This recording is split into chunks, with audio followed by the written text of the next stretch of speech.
Kita buka Alkitab kita dalam Filipi pasal 3. Filipi pasal 3 ayat 18. Filipi 3 ayat 18 saya akan bacakan buat kita semua. Dikatakan begini. Ya. Karena seperti yang telah kerap kali kukatakan kepadamu, jadi dikatakan telah kerap kali ya, atau sering kali kukatakan kepadamu, kepada jemaat Filipi, dan yang kunyatakan pula sekarang sambil menangis. Jadi sudah sering kali dikatakan, dan juga dikatakan oleh Paulus, kunyatakan pula, atau juga sekarang sambil menangis. Artinya apa yang sudah sering kali dikatakan Paulus, dan juga dia nyatakan sekarang ini, itu dinyatakan sambil menangis. Artinya ini hal yang sangat serius. Banyak orang yang hidup sebagai seteru salib Kristus. Jadi, yang Paulus sering kali katakan, dan juga dia nyatakan berulang-ulang, adalah banyak orang yang hidupnya sebagai seteru salib Kristus. Yang dimaksud banyak orang Kristen, orang yang mengaku Yesus sebagai Tuhan.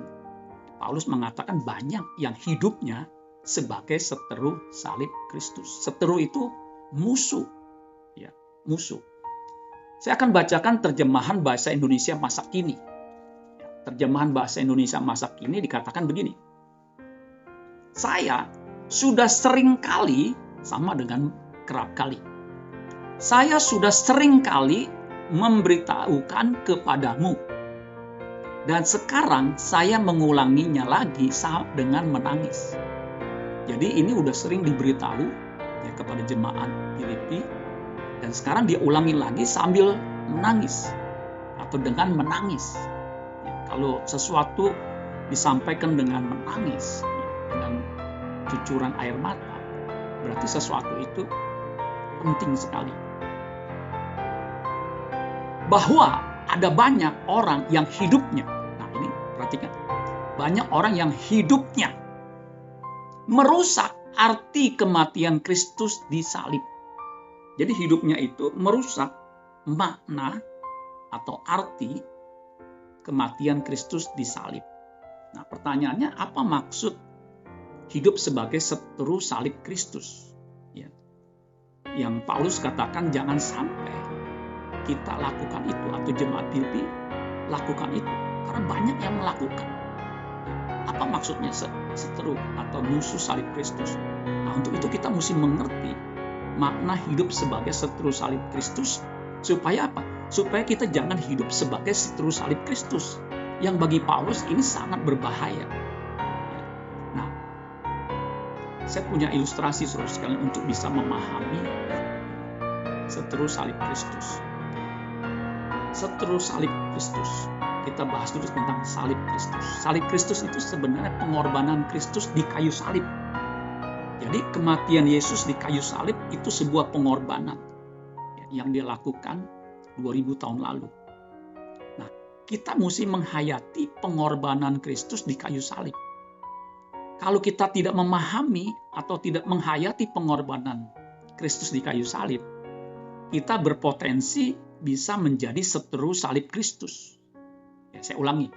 Kalau kita tidak memahami dan menghayati pengorbanan Kristus di kayu salib, kita berpotensi untuk menjadi seteru salib Kristus. Ya. Contoh, kalau kayak saya, kebetulan saya dulu punya orang tua yang bukan orang yang berada, yang kaya, yang punya berbagai macam fasilitas. Jadi orang tua saya mesti kerja keras. Dia pagi sudah bangun, ya, pergi bekerja. Kemudian mami saya, ibu saya juga harus bekerja ya, sebagai ibu rumah tangga yang anaknya 5. Jadi mereka tuh kerja siang malam. Ya, pulang udah malam, gak ada pembantu, begitu seterusnya. Nah, saya melihat pengorbanan orang tua saya ini luar biasa. Dia berpesan sama saya, jangan sampai kamu malas belajar. Jangan sampai hanya lulusan SMA. Kamu harus pinter. Nah, saya menghayati pengorbanan orang tua saya ini. Ya, gaji nggak begitu besar, jadi kalau pengeluaran untuk sekolah itu kan berasa sekali. Jadi saya bertekad saya nggak akan menyanyiakan pengorbanan orang tua saya ini dengan malas-malasan belajar. Makanya saya giat belajar, saudara sekalian. Nah, itu orang yang menghayati pengorbanan orang tuanya. Itu jadi beda. Dia hidupnya nggak sembarangan. Dia bekerja keras. Begitu, saudara sekalian. Nah, sama. Kita juga harus bisa menghayati makna kematian Yesus di kayu salib, pengorbanan yang luar biasa. Sehingga kita tidak menjadi sekutu salib Kristus, tetapi menjadi tidak menjadi seteru salib Kristus, tetapi menjadi sekutu salib Kristus. Lawan dari seteru itu sekutu. Ya, kalau hidup seteru salib Kristus, kita hidup tidak sesuai dengan maksud salib diadakan. Ya. Banyak orang memahami pengorbanan Kristus di kayu salib supaya dia hidupnya diberkati Tuhan. Ya, di bumi kaya, kemudian mati masuk surga. Nah, itu kurang tepat, ya, dikatakan bisa meleset. Ya, karena kematian Kristus bukan hanya supaya kita diberkati secara jasmani, tetapi lebih daripada itu. Ya. Ada satu tulisan dari Alkitab Penuntun Hidup Berkelimpahan menjelaskan arti seteru salib Kristus. Dia bilang begini, seteru salib Kristus itu sebagai orang yang mengaku percaya, tetapi kehidupannya mencemarkan Injil. Bagaimana mencemarkan Injil? Dengan cara hidup yang tidak bersusila, yang hidupnya tidak bermoral, dan hidupnya menurut ajaran palsu pada waktu itu. Jadi ketika mengaku percaya Yesus tetapi hidupnya tidak bermoral dan hidupnya mengikuti ajaran palsu. Nah, ajaran palsu pada waktu itu adalah ajaran antinomian. Anti itu lawan, nomian itu nomo atau peraturan, ya. Dalam hal ini Taurat. Jadi hidupnya tidak sesuai dengan Taurat. Ya, Taurat kan itu ke atas menyembah Allah, ya, jangan ada padamu Allah lain, ya, dan seterusnya. Kemudian menghormati orang tua. Kemudian jangan membunuh, jangan berzina, jangan mencuri, jangan mengucapkan saksi dusta. Nah, orang yang mengaku percaya tetapi hidupnya menurut ajaran palsu yang menentang atau tidak mengikuti ajaran atau hukum Taurat, itu orang yang mencemarkan Injil. Itu orang yang seteru salib Kristus. Karena sesungguhnya ketika kita percaya Yesus, secara moral kita harus baik. Maka Yesus berkata begini kepada murid-muridnya, jika hidup keagamaanmu tidak lebih benar daripada hidup keagamaan ahli-ahli Taurat dan orang Farisi, sesungguhnya aku berkata kepadamu, kamu tidak akan masuk dalam kerajaan surga. Jadi menurut Alkitab Hidup Berkelimpahan, orang yang mengaku percaya Yesus tetapi hidupnya tidak bersusila atau tidak bermoral, mencemarkan Injil, mengikuti ajaran palsu yang tadi tuh yang saya katakan, yang tidak menuruti hukum Taurat. Hukum Taurat tetap berlaku, jangan membunuh, jangan berzina, jangan mencuri, jangan mengucapkan saksi dusta, jangan mengingiti harta milik orang lain. Itu jelas, itu moral. Orang Kristen harus melampaui hal itu. Nah, ada satu definisi lain. Apa yang dimaksud dengan seteru salib Kristus? Orang Kristen yang hidup, yang tidak hidup, seperti maksud salib diadakan. Itu seteru. Jadi hidupnya tidak seperti maksud atau tujuan salib diadakan. Atau hidupnya tidak seperti kedatangan Yesus mati di kayu salib. Dia tidak hidup seperti itu. Ya, kedatangan Yesus di bumi ini, kemudian mati di kayu salib, itu adalah untuk keselamatan. Sehingga seteru salib Kristus itu bukan hanya sekedar membenci Yesus, membenci kekristenan, tetapi hidupnya tidak sesuai dengan maksud dari salib diadakan, yaitu keselamatan. Keselamatan itu apa? Kalau kita lihat konteks dari ayat Filipi 3 ini, itu di ayat yang ke-21. Jadi keselamatan itu sesungguhnya yang akan mengubah tubuh kita yang hina ini sehingga serupa dengan tubuhnya yang mulia, menurut kuasanya yang dapat menaklukkan segala sesuatu kepada dirinya. Jadi maksud salib diadakan itu supaya kita diubah tubuh kita yang hina ini menjadi tubuh seperti Kristus. Tubuh kita yang hina ini maksudnya tubuh yang memiliki kodrat berdosa, yang hina, yang fana, yang kalau tidak ditangani selama di bumi ini, kita akan masuk dalam neraka. Makanya ketika kita hidup di bumi ini, kita harus hidup sesuai dengan maksud salib diadakan, yaitu keselamatan. Nah, keselamatan di dalam Yesus bukan hanya sekedar mati masuk surga, tetapi dikembalikannya manusia kepada rancangannya semula, yaitu serupa, segambar dan serupa dengan Allah, yaitu seperti Kristus.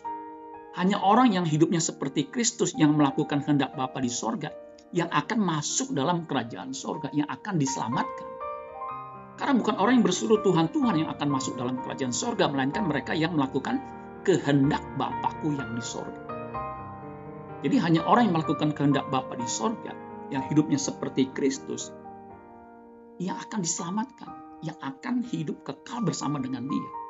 Nah, salib diadakan tuh untuk itu. Jadi ketika kita percaya pada Yesus, kita diberikan potensi karena ada Roh Kudus dalam diri kita untuk kita mengubah kodrat kita dari kodrat manusia yang berdosa menjadi manusia yang berkodrat ilahi, yang hidupnya seperti Kristus. Itu maksud salib diadakan. Makanya kematian Yesus di kayu salib itu menebus dosa kita.